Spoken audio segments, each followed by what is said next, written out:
joined right now by Michael Zazzio. Michael, welcome back to the show. How you doing? I'm doing very fine, thank you. Thanks for having me. Lovely to see you. You're in Sweden, isn't that right? Oh, yeah, that's correct. And you and I met through Ole Damegard. You've previously appeared on Light on Conspiracies with Ole Damegard. People can see that on Patreon and Subscribestar. Give the viewers just a little bit of background on yourself for people who perhaps haven't seen you before.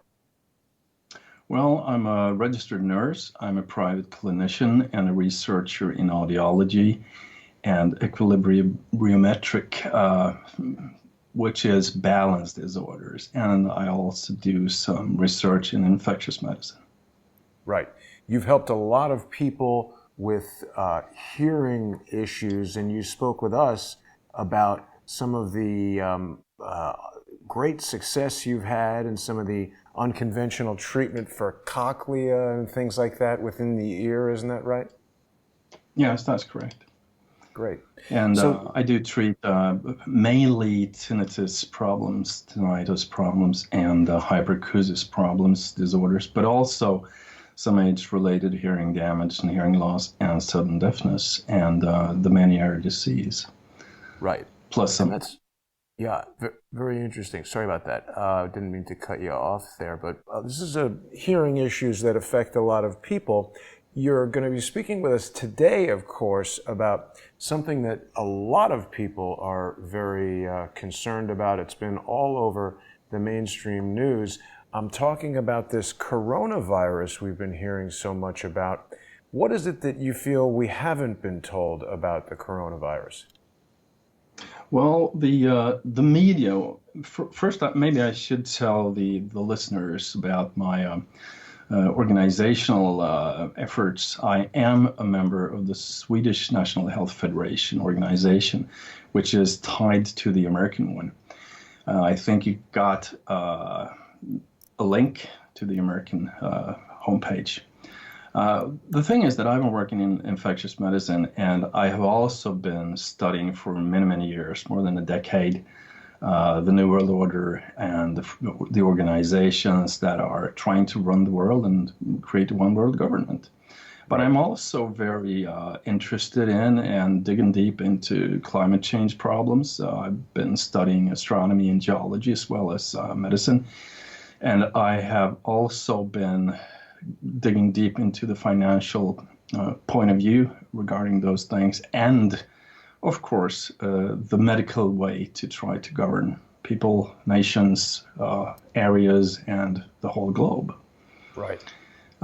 When this came out, I instantly started to put up some hypotheses, a number of them. And what you do when you work with the scientific method is that you put up a hypothesis, and then you try to verify what you have as an aim. The aim is to verify it scientifically, and what you do is that you try to find it through information, through evidence that are presented. And there are certainly several evidences here that are pointing in a direction that this could be planted. I'm not saying it is, but that's one of the hypotheses that I'm working from. Right. We've got a question coming from Tom Spann, who, if memory serves, was I believe, a corpsman in Vietnam. He's got some medical background, and he's asking if you can define the phases of a pandemic. This virus has apparently crossed 3 species, so it's approaching phase 4. What can you say about that? Well, I'm not certain about the definitions of this of the different levels, but a pandemic is. I mean, there are some. The United Nations has one way of specifying it, and there are other ways. The same is valid for an epidemic. If we start with an epidemic, it is actually so that an epidemic is when something is being spread or is apparent in a large number of patients. It must not be an infection. It must not be a bacteria. It must not be a virus. It could also be a toxin, actually. So even a pandemic could be described and specified from this point of view. It could be a toxic substance which is sold and distributed from, for example, from China, which occurred a couple of years ago, I think 10 years ago. There was a toxin, a toxic substance, which was should have been a plant sold and harvested in China and sold all over the world. And it had benefits when it came to losing weight, to get slender, more slender than some people are. But it was there was another plant which was called the same thing, and they took that plant instead and made this remedy out of it and sold it and distributed it all over the world. And it was sold in China and caused a lot of kidney failure, and also in Belgium. And that was called an epidemic. So it must not be referring to a virus, a viral infection or a bacterial one. It could be anything, which is not very well for your body. Right. Well, that feeds somewhat into my next question. Sam Rick is asking, isn't this the same as SARS from a few years ago? And frankly, my question is... Yeah, it's actually 17. Yeah, it seems like we're hearing about all these different pandemics or potential pandemics all the time, whether it's bird flu or swine flu or rush out to CVS and get your flu shot. I mean, is this fear-mongering? I mean, there's billions of people in China. How many have been affected by this coronavirus? Well, first of all, to answer the first question, fear-mongering, yes. There are some things that is really defining fear-mongering, and it's used mainly by the vaccination industry, of course, because they want to sell their vaccines. And when it comes to this viral infection, this kind of virus, which is called the coronavirus, it doesn't look like a corona. It looks like one of those massage balls that in plastic that you use when you roll over it and you put it under your back or something like that. Massage ball virus doesn't roll off the tongue, however, so I don't think it doesn't. It doesn't scare people. That's correct. So you have to find out some kind of word which is making it a little more, intimidating, I would call it. But the vaccine industry is interested in this, that it will cause, make people going gonzo, of course.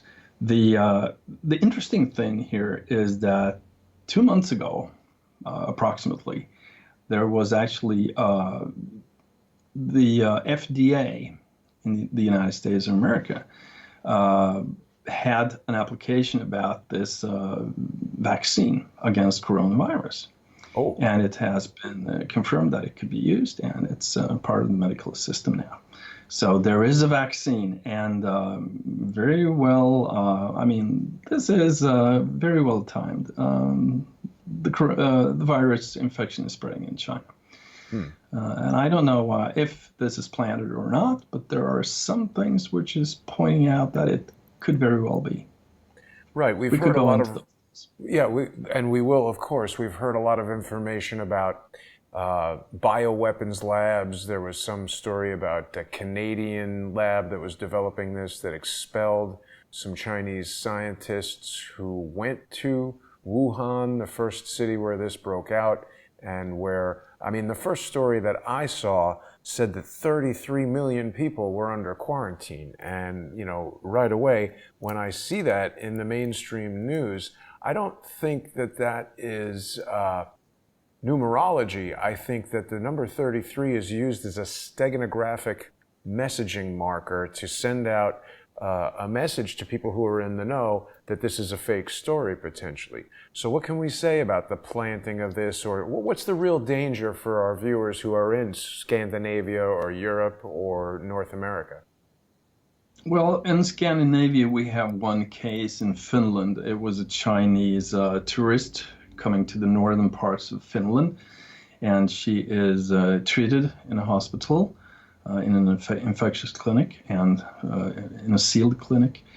And there's also been some 15 people who's been in contact with this woman, and those are under observation, which means that they are also in a clinic.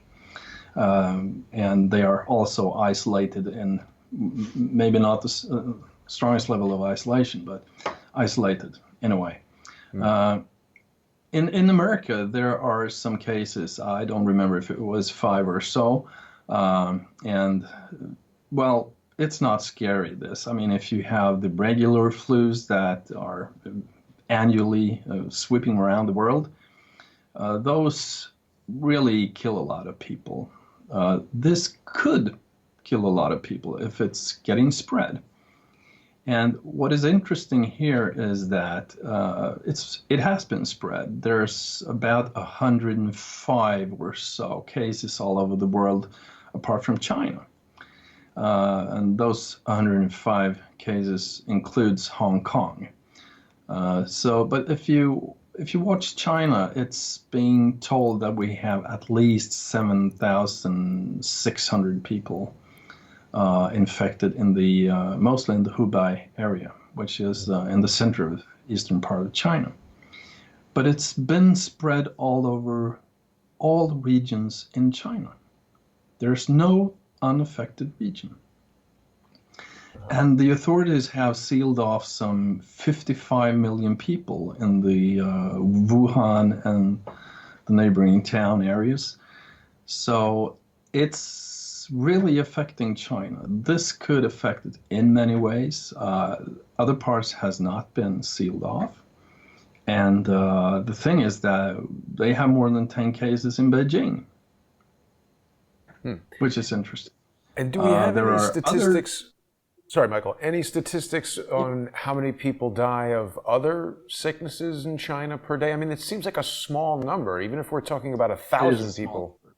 Yeah, it is a small number. In the Hubei area, where those 55 million people live, the part which is sealed off, there are some 1,800 people dying every day from regular diseases, age-related death, and so on. I mean, the way people die.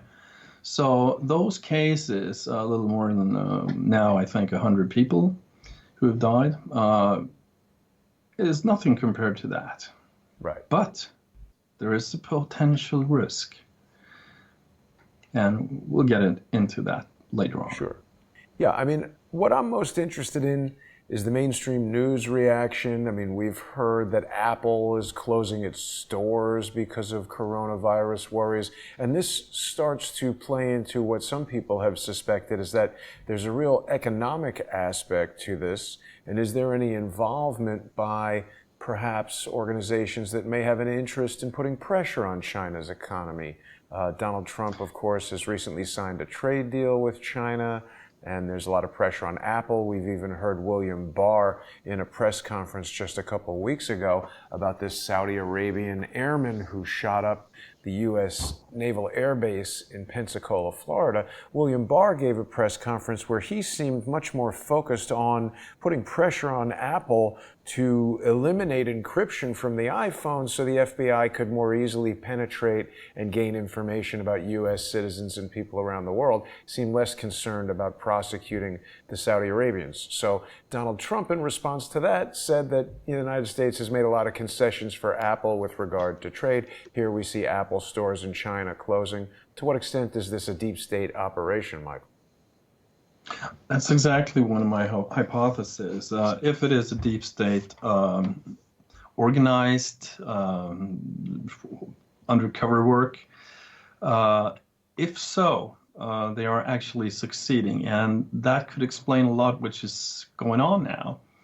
A deep state could, of course, buy people executing such things as spreading virus in China, etc. A deep state could be interested in eradicating the possibilities for China to compete with the United States economy. Because if China falls, all other economies will get stronger because there's a financial balance in this. And we have an approaching, the everything bubble, which we're in right now, is popping. It's an ongoing event. It's going very slowly. The Federal Reserve is printing a lot of money. We are in a QE4 now, which has been a lot of people who have been in the financial business have been warning about this QE4. It's not called QE4, but it is one. And they're printing almost $1 trillion a year, which is almost the same amount of money, which is what the United States does pay for everything they do, apart from the taxes that, again, the United States is bankrupt, and the deep state knows this. And if the United States is bankrupt and the dollar is going to fall, then what's going to happen? The people in the deep state, they have a lot of money. Yeah. They're part of they're part of the plutocracy, which the United States has become, and many other parts of the world as well. The European Union, which Sweden is a membership nation of, is a real problem. We see that freedom of expression is being limited more and more. We see that a lot of things occur, that there's a larger tax confiscation. We're putting taxes on everything. Donald Trump's doing the right thing when he's trying to prevent the American people from not getting enough energy, because energy is the foundation of prosperity.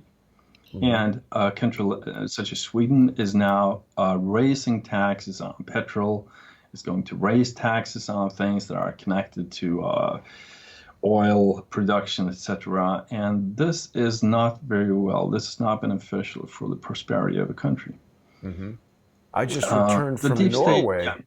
Sorry to interrupt you there, but I just returned from Norway, where I learned that despite the discovery of oil in Norway in the 1960s, which has taken them from a very economically depressed economy to one of the wealthiest nations in the world. They've got the largest sovereign wealth fund in the world, and per capita, they're one of the wealthiest nations in the world.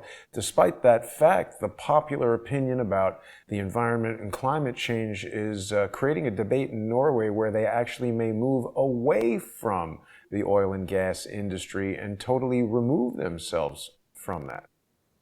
Which is crazy. Electricity produced by wind turbines is forbidden to own privately in Norway. They have crazy laws regarding energy production. And moving away from oil, moving away from burning coal is stupid today, as when we burn it today, the smoke, well, there's almost no smoke. There's carbon dioxide and there's water. It's not polluting anymore as it did during the 60s and 70s. Interesting. Today, it's very, very, very clean. Wow.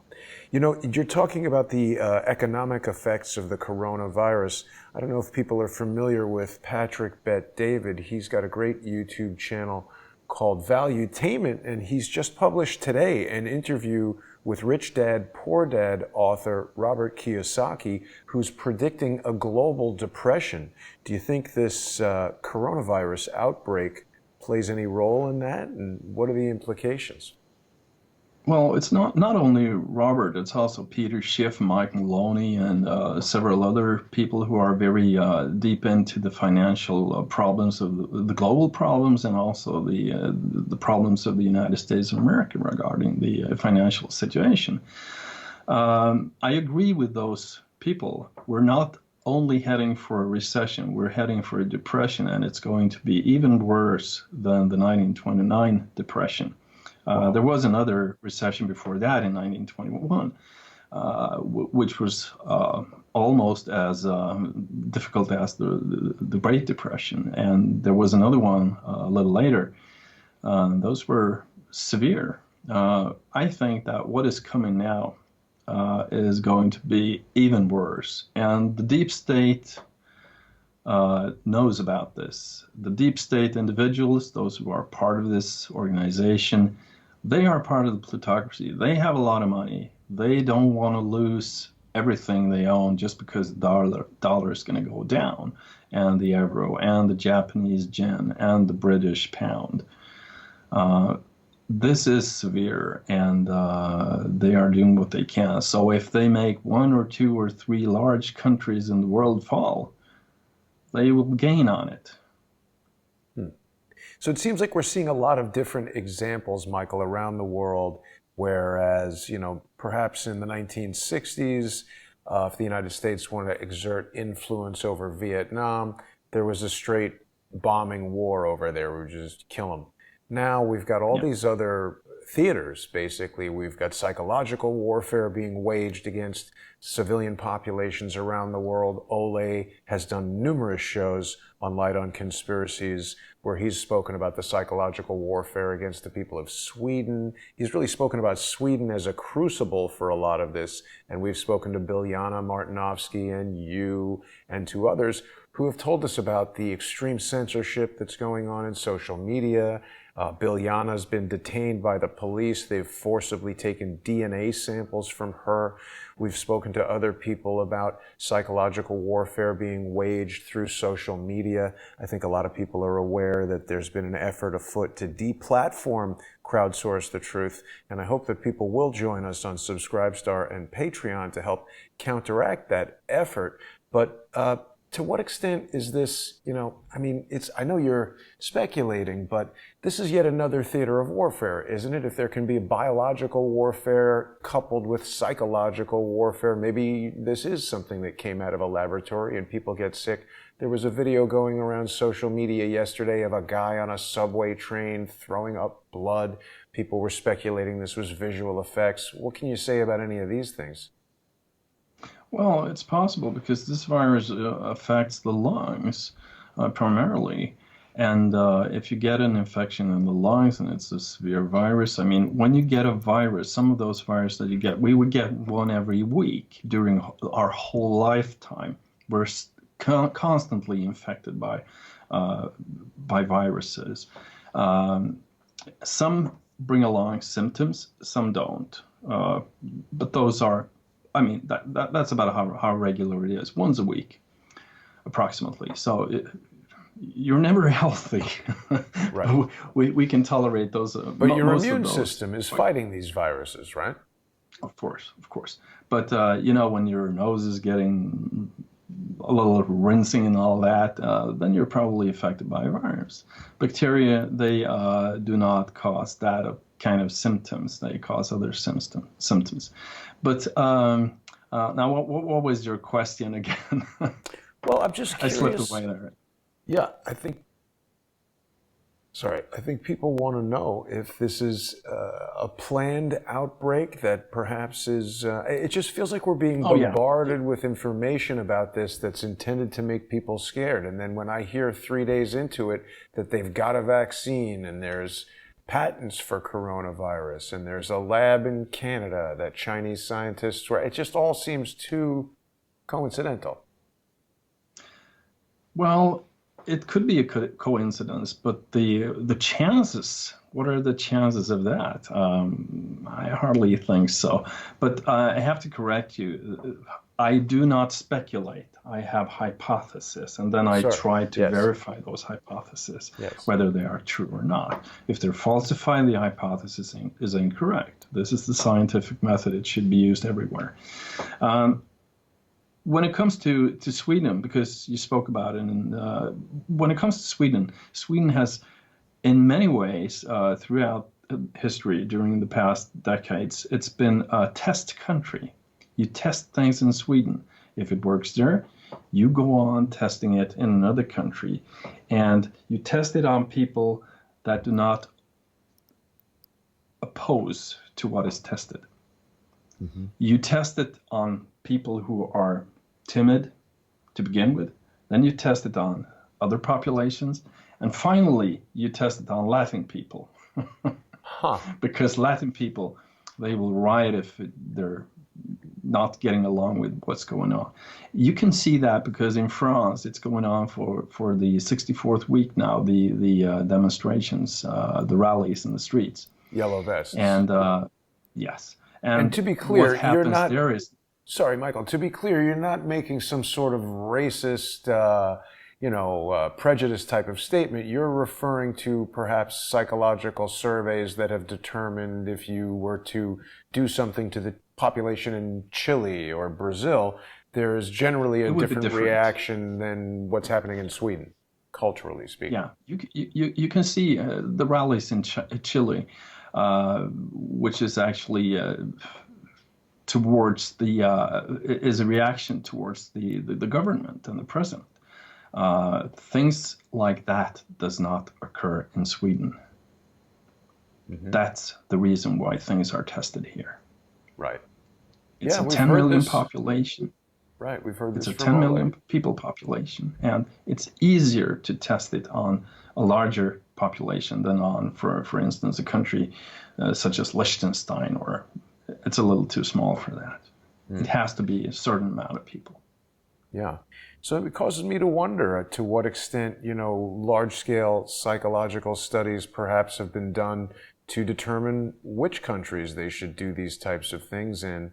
And I mean, I've been to Sweden, of course, as one person. It's difficult for me to make an evaluation of the whole country, but I've heard now from several Swedish people, including Ole and yourself, that in general, Swedish people tend to be passive and they're more focused on, avoiding conflict than necessarily standing up to authority. Whereas, as you said, we're seeing it play out that police in Santiago are firing tear gas and water cannons at protesters, and it's just not stopping them. These types of protests just don't occur in Sweden. No, they don't. Not in Sweden. And what is interesting when it comes to Sweden, during the past year, we had more than 200 bombings. Right. In different cities, towns. That's a large problem. 200 bombings on a population of 10 million. In the rest of the Nordic countries, in Finland, Norway, Denmark, Iceland, there was one. There was only one bomb going off in those countries, and we had 200 in Sweden. I don't think, because those countries have a lot of immigrants as well, and immigrants are being blamed for the bombs in Sweden. I don't think so. I think this is an inside job to scare up the people. Yes, and Ole concurs with you. He said exactly that. Ole's pointed out how, just like I point to the number 33 as a steganographic marker, Ole has pointed out that almost always when we're hearing these types of stories, there's a couple of visual cues that are used in the reporting. Abandoned bicycles, abandoned backpacks, and shoes being three of the items that Ole has referenced as almost always being present in these photographs, where they don't necessarily, they're not alleging that the bomb was in this backpack, and obviously the backpack is still there intact while the bomb squad is on site. But Ole mentioned that Sweden has created some new bomb task force, which he suspects of being responsible for the bombs. Could be, but could also be, for instance, a NATO organization or so, a military organization, paramilitary or whatever, coming to Sweden doing this undercover. So this is a possibility, and it's a hypothesis which has to be explored. When you look back on China in this case, we know what China had, what kind of dictatorship China is. It's definitely not a democracy. Right. Even though there's an ongoing democratical, motion in the country, slowly, just as in many other countries, neighboring countries such as Vietnam. But the Hubei area, there are 55 million people actually that are sealed off from the rest of the country here. So it's not 33, but why do someone use the 33 number? I'm a little thinking about the 2nd of February, 2020-0202. What's going to go off then? Right. We know that those people are interested in numerology and balance in numerology, and that's really a balanced date when it comes to that. This viral infection, which is occurring, what is interesting here is as well that you have, for instance, from yesterday to today, we had an increase of deaths and the number of cases, which raised by 30%. Just from one day to the other. Actually, the numbers from the day before was an increase by 140%, when it comes to those affected, those infected. So this is interesting, but it's a severe increase in number of infected people. And I think that this could actually be an exponential outbreak. And in that case, it's going to be pretty awkward. Well, what do you mean? And scary. I mean, if the outbreak is exponential and you don't have a multiplicator that you say from one day to the other, it's 1.3 times more infected people than the day before. Maybe it's going to be doubled, and the next day tripled, and the next day quadrupled. That's exponential. It's going to increase. Maybe it's 2 times 2, 3 times 3, 4 times 4 the next day. So the increase could be tremendous. And the time from when you're exposed to the virus until you have symptoms could be is within the span from 8 to 14 days. That's the incubation time. There's a lot of people that has not been diagnosed who are constantly walking around spreading this virus. And it seems like it's even more infectious than the measles virus, which is extremely infectious. But the measles is definitely not a very scary disease. Well, but see, that's a good example that you raised, because here in the United States, it wasn't that long ago that we heard people freaking out that there were measles cases at Disneyland or whatever. And that was another case where I just sort of thought, well, who cares? A couple people get measles. I mean, I seem to think you get that. And I mean, look, there's somebody who's going to die from, you cut your finger and get a blood infection. Is everybody going to freak out about that? I mean, the thing I think I'm trying to get at is this something that people really need to be worried about, or is this just another example of the mainstream media and large governments working together to freak everybody out and keep everybody in a constant state of panic? Fear and panic. Well, I don't think that the media always reflects over what they're doing, but there's no reason to be scared. There's no reason to freak out. Right. It will be if things turn out in other places, in other parts of the world, as they have turned out in this, in China, and especially in this province, the Hubei area. But the thing is, when we watch what is occurring now, they have a coronavirus patent. It was patented year 2017, I guess. And a couple of years later, they have this outbreak. And 2 months before the outbreak, or almost when the outbreak started, they got a patent for a vaccine. Right. That's what I mean. So it sounds very much like the business model of, the McAfee software company, where they're telling you about computer viruses and who would possibly benefit from that other than the people selling you the antivirus solution. And I mean, and the stockholders, the shareholders. Right. But it's that problem solution, problem reaction solution. So here we see a patent. This is a European patent for the coronavirus. And this thing was issued, what's the date of issue here? Application date 2015. It was issued 2016. Yeah. So, I mean, what are we looking at here, Michael? This just seems like they're making viruses and then releasing them. Another thing which is a little scary is, why do we have laboratories working with the development of virus and bacteria such as, why do anthrax, you remember that? Of course. That was a situation where there was anthrax sent to politicians or whatever in letters. And that anthrax, which was actually a kind of anthrax germ, which was developed in an American military lab. Yeah.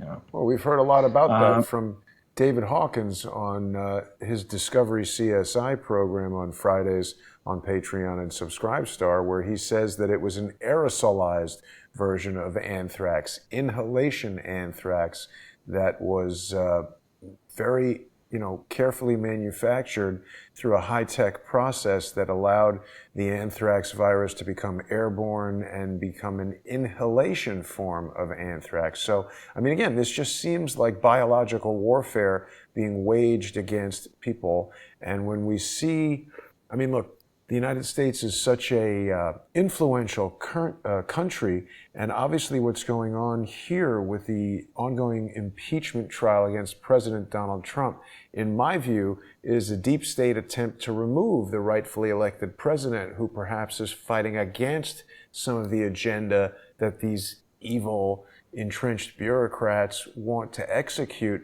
To what extent is a virus like this an offshoot of the attempts to remove President Donald Trump? Well, it could be a parallel occurrence. The impeachment of Donald Trump is actually run by the Democrats, and recently the Democrats there was somebody revealed that the Democrats had planned to kill off a lot of people in the United States. This reached me a couple of weeks ago. So this is pretty interesting. I would want to go back to the vaccine industry because in the year 2017, there was an analysis made in Germany, and the analysis was made on 16 vaccines for infections. And all 16 of those contained aluminum, and in larger quantities than specified on the insert package. Mm-hmm.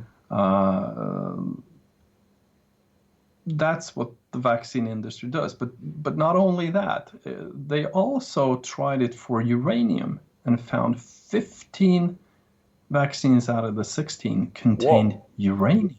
Wow. Which is always highly toxic. Well, it's toxic and it radiates gamma radiation.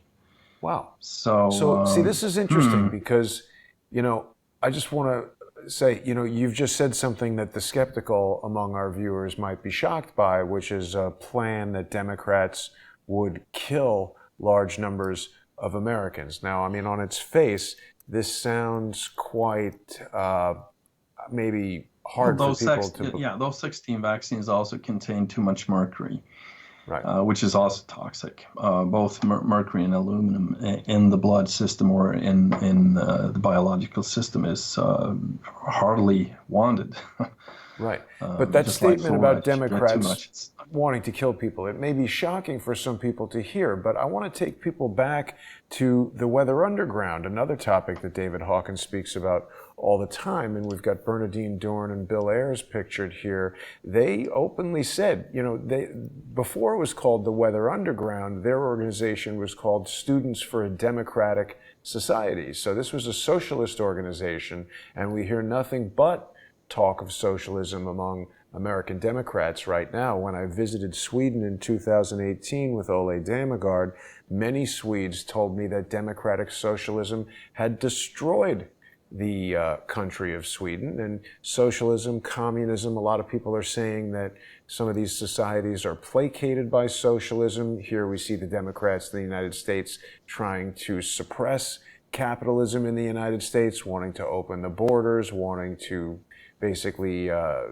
tax billionaires out the wazoo. So I just want people to understand that you're not throwing out wild comments. It's also important to remember that Bernadine Dorn and Bill Ayers are very closely associated with Barack Obama. And I don't know if you've heard about this, but the new DA in San Francisco was actually raised by Bernadine Dorn and Bill Ayers. So we've now got a San Francisco district attorney who is basically a child of the Weather Underground. Yeah, and Obama was more or less raised by Brzezinski. It's interesting. I didn't know that. More or less. Yeah. Well, yeah, sure. Everything's inherited.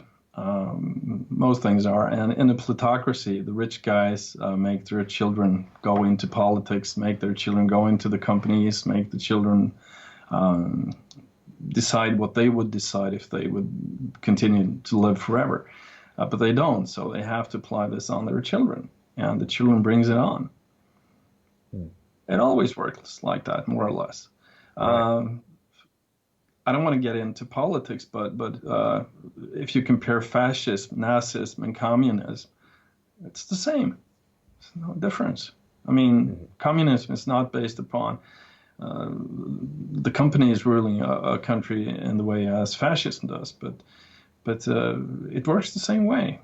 It oppresses the people the same way. And socialism, if you look at if it's communism or socialism, well, the difference may not be too large. If you look at, for instance, Cuba, which is called a socialist country, I mean, they killed off pretty lot of people when the revolution went on, and in the Soviet Union, they killed off, I don't know how many, but it seems like it's 150 million, 145 or 50, and it's the same amount, a little more, in China during that revolution. Which was called the Cultural Revolution. I mean, what kind of culture is it to kill people? Right. Yeah, I guess that's socialist culture. It's interesting because, the other thing that we haven't quite touched on just yet is eugenics. And we've heard about how Planned Parenthood and some of these other things are started by people who, it's not widely known today, but are basically known eugenicists. And we've heard this said of Bill Gates, and he is teaming with Chinese billionaire Jack Ma, the guy who owns Alibaba, and Apple, to donate millions to fight the outbreak. What do we know about Bill Gates and his response or statements to this coronavirus? Well, I know that Bill and Linda, through their foundation, or maybe privately, are indicted in India for killing a lot of people and damaging a lot of people's health through vaccines. And we know that on the Philippines, and let's see here, the Philippines, I think it was also in India, it was definitely in Latin America, I think it was even in Mexico. They found sterilization substances in the vaccines. Yeah. And I think John Holdren, who is this climate prophet, and he's never been right, I think he suggested that we should kill off people in Africa by putting toxins in their streams. Wow. Yeah. I wonder how Africa felt about that. Well, he suggested that in the United Nations. Wow. That's shocking. Yeah. Who the hell, I mean... That's shocking. Yeah. I think it was during the late 60s or early 70s. Wow. So now we've got this thing, anytime something calls itself factcheck.org, I'm not sure what to think about that, but factcheck.org is telling us that new coronavirus wasn't predicted in a simulation. Seems like a lot of these simulations are created just to kind of, fool people. But, and here again, we see Bill and Melinda Gates Foundation and others predicted up to 65 million deaths via coronavirus in a simulation 3 months ago. So Bill Gates obviously knew about coronavirus. Yes, he did. But this is a pretty small number if you wanna deplete the population. Well, 65 million. Eradicate. Yeah, if you want to eradicate some 7 billion people on the earth, to maintain those 500 million that the Georgia Guidestones are telling us that we should live in harmony with nature. I mean, sorry, come on. I've read this a little more carefully. So this article is saying that InfoWars has published a story saying that Bill and Melinda Gates predicted this 3 months ago. So the foundation funded a group that owns a virus patent. So that's interesting. I guess this is one of these websites that's designed to tell you that whatever Alex Jones is saying is not true. But it's certainly interesting, as you pointed out, that there's a patent on this thing. I mean, it's not like some new disease arrives, we don't know what it is, somebody figures it out, and then there you go. It seems very much, if it's got a patent, like a man-made thing. Yeah. And the question is, as I said, why do we have labs bringing up those germs and those viruses? Why do we have that? Yeah, it's an excellent question. Well, I don't know, Michael. I think it's got to be for exactly this type of reason. It seems like a great business to be in if everybody is afraid of getting sick. I mean, everywhere I go in New York City, I'm seeing signs imploring people to get the flu vaccine, which I Don't. never do. Yeah. But they're obviously Don't. making a ton of money from it. They see this Of is course. this is what's interesting in the United States, because a lot of people think that Obamacare is this gift from the government. You know, people want free health care and they feel like that's their God-given right. But why isn't free food a God-given right? Why isn't a free home a God-given right? It seems to me without those two things, your health is going to be in jeopardy a lot more quickly than if you don't have, you know, cancer surgery. Hopefully most people won't get cancer, but certainly that happens way later in life. You could be a little kid with no food and no house and you could die right away. But there's this argument about health care.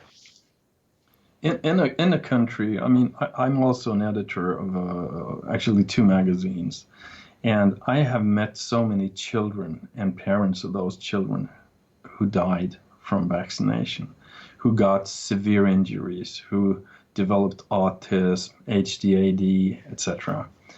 ADHD, sorry. And to me, and when I look at the research that is made afterwards, in long term, after the introduction of the vaccines on the market, the results differ very much from what was presented before those got accepted as medical substances on the market. Yeah, I want to the remind vaccine people. industry is profitable, very Absolutely. profitable. Yeah. Yes. And I want to remind people to check out Del Bigtree's movie Vaxxed. And we should also recall that one of the most prominent politicians in the United States today, the dishonest, unconstitutional dope Adam Schiff, was personally responsible for having this movie removed from Amazon.com, of course owned by Jeff Bezos, who had that $600 million contract with the CIA. So it's a tightly knit group. I mean, you know, there's a really strong movement that wants to basically villainize anyone who questions the efficacy or the safety of a vaccine. They just want to label you as a crazy person right away. And I mean, look, I think that there is medical value to vaccinating people against dangerous and deadly diseases, but it's important that we know what's contained in these vaccines. As you said, uranium, mercury, these things are potentially extremely harmful. And when we hear about patents for diseases, that certainly wasn't the lead story in The Guardian, that a patented virus is causing an outbreak. They just want everybody to freak out and get the vaccine. Yeah, and the latest research, which is also presented by Robert F. Kennedy Jr., who's working incessantly with these questions. He's really he's one of my heroes, and he has actually also presented that 43% of the cases that get the HPV vaccines, those kids get severe injuries and long-term effects. It's definitely not a vaccine that I can't recommend any vaccine today after what I've been working with during the past 5 years. Wow. And have you seen this, Michael? I don't know what KHN is, but in this morning briefing, they say that the family of Robert Kennedy Jr. has publicly chastised him for disseminating dangerous, what they call dangerous misinformation about vaccinations. I think that's a very unfair characterization, but I mean, again, yes, it is. Yeah, He's basing everything upon science. Everything he presents is based upon science. And he's a credible guy. The way he presents the information is very powerful. And, you know, he did a presentation. It was interesting. When President Trump was first inaugurated, we had I think it was at the National Press Club, some meeting with Robert Kennedy Jr. and Robert De Niro, who famously has been, you know, I kind of don't like Robert De Niro any longer for this stance that he's taken against President Trump, despite the fact that Robert De Niro shares some of these Robert Kennedy Jr. opinions on vaccination, and that he was given a platform by the president. He's been just totally negative towards President Trump. Doesn't make a lot of sense to me. No, it doesn't make any sense to me either. But I mean, he doesn't mix opinions about vaccines with politics, obviously. But what Robert De Niro has done when it comes to vaccination, I think, that makes him a little better character in that light. Yeah, and you know, the other thing is, I don't know if you're aware that Robert De Niro, I'm looking up exactly what the credential is, but he's like an honorary member of the CIA or something like that. He was inducted into the Spy Museum Hall of Fame. I may be stating this inaccurately. We need to ask Kevin Shipp. We're going to have Kevin on next week on the intelligence assessment with Kevin Shipp, but he's spoken about Robert De Niro's relationship with the CIA. It's very troubling. Well, I think it could also be dependent on the fact that Robert De Niro has been making a lot of characters in several films that are, I mean, in one way or the other, close to what the CIA is doing. So it may have to do with it. They have to have a facade as well. They have to present some famous face for what they're doing and connect it to that. I don't know, but... Well, I mean, along those lines, we've recently explored that popular news presenter Sean Hannity has been seen frequently wearing a CIA pin on his jacket lapel right there. So, again, is Sean Hannity telling us the news that people want to hear, or is he telling us the news that the CIA wants people to hear? It's a big question. Or maybe he's telling the story that I'm part of the system. You can't get me. Right. Well, either way, it doesn't seem like he's really on the side of people who want honest news. But I do appreciate what you're sharing with us, Michael. And, you know, it's important that our viewers remember that I can't keep bringing them guests like you without viewer sponsorship. So I hope that people watching now will join us on subscribestar.com/crowdsource the truth or patreon.com/crowdsource the truth. I've got another great episode of Dr. Corsi's Prescription for America coming up later today. Michael, was there anything else you wanted to share with us before we wrap it up for this morning? How can people get in touch with you and learn more about your work? Well, I'm not affiliated actually with anything presented in English because I work in Sweden, but I think that you should take a look at the National Health Federation in the United States of America and become a member of that organization to support freedom of health, which is important because nowadays, for example, in California, I mean, in many American states, there's a mandatory vaccination policy. Yeah. And for children, but in California, they've also there are some new laws that makes vaccination mandatory even for adults and seniors. Wow. Yeah, it's very scary. We're seeing those motions in other countries as well. And as I told you, in Germany, we had this analysis of the vaccines, 16 vaccines, and an analysis which would make the German politicians aware that this is a scary business. But what did they do? They decided that measles vaccines would be mandatory.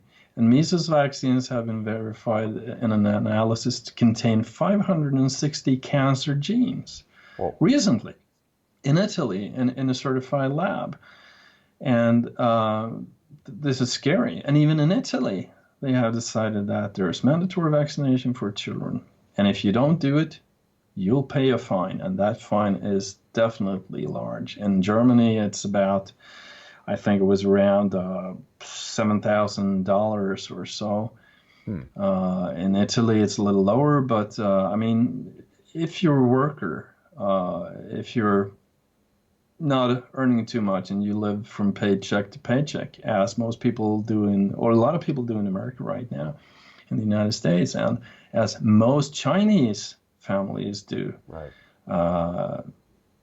right now in this area where they have sealed off countries, which will cause a lot of people tremendous difficulties, financially, tremendously difficult situations. Sure. And well, listen, a fine is one thing. I'm not trying to minimize the value of a fine, but keep in mind that even if you are a person who could, say, opt to pay a $7 or $10 or even $100,000 fine to protect the health and safety of your child, some might opt to do that. I think the bigger thing is that seems like a baby step towards a move where once you defy a mandatory vaccination law, what would stop the government from taking your child away from you?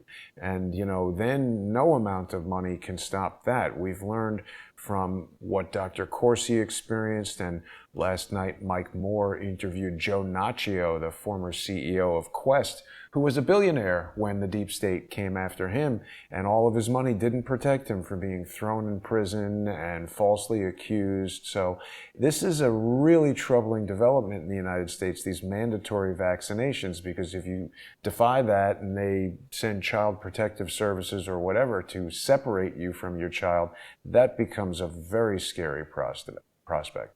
And that also occurs in Sweden right now, and in Finland, and in Norway. Wow.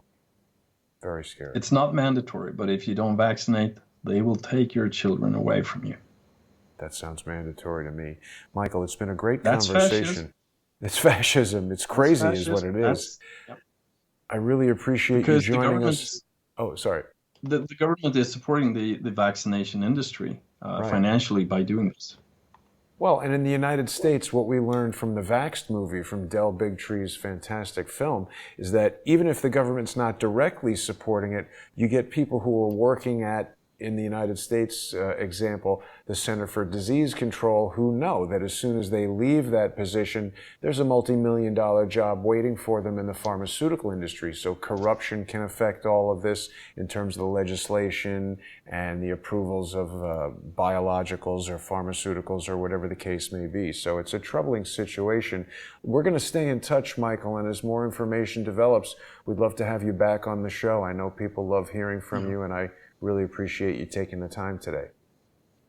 Finally, regarding CDC, I can tell you that the CDC, the board members of the CDC are affiliated with, most of them are affiliated with the vaccination and medical industry. Right. That's exactly what I'm talking about. And that's something for people to be very concerned about. But Michael, we'll speak with you soon. I want to thank everybody for watching and remind everybody to tune in later for Dr. Corsi's Prescription for America. Nothing to do with vaccines. He's giving us a prescription for how to solve the political ailments that we're facing. I want to thank my guest, Michael Zazzio. I want to thank everybody for watching. Have a great day. Thanks.